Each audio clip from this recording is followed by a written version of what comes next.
My backpack is a terrible pillow. My laptop carves its way into my shoulder blade as curious eyes find me in between the gaps in the blinds, wondering what terrible thing I had done that sent me to a teacher's office. The carpet is scratchy beneath my cheek, and I can't help but focus on the stray crumb resting a few feet away from my heavy head. No, I'm not in trouble or hiding. I'm just tired and learning to live with a disease that I never even heard of a year ago. Thankfully, this office is a safe haven when the harsh hallway lights and the blur of faces and words become too much. I have not always been this tired.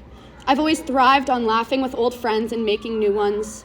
I love the rush of footsteps in the hallway and the flood of familiar faces. I go to school every day with a hunger for knowledge and a brightness that I want to share. I never thought I'd be laying down in a dark office one afternoon just to make it through the day. I have slept on other floors, though, on the ground, in northern Vermont for my solo trip during my time at the mountain school. My shelter consisted of a tarp and some rope, but it was the home of my dreams.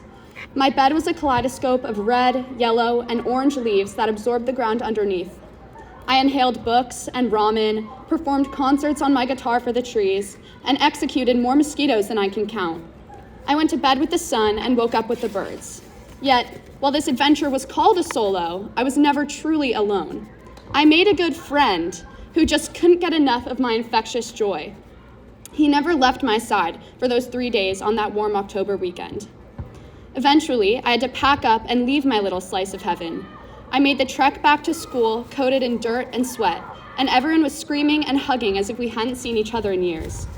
My new friend wanted to make an appearance as well, and that is when the sickness began. The red bullseye rash spread across my back as my body felt less and less my own.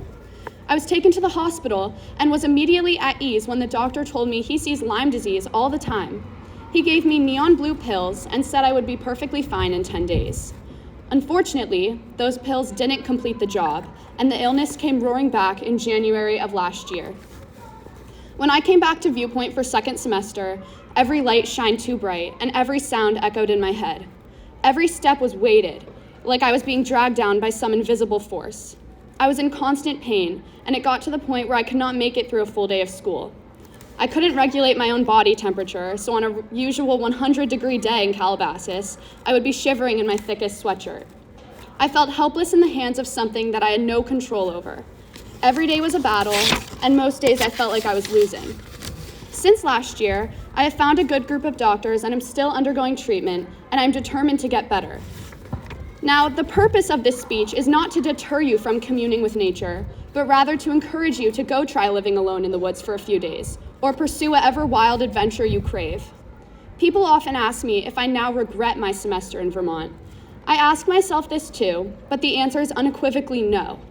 While I could have done without my friend, I could never imagine a life without all the incredible people in that magical place in the woods.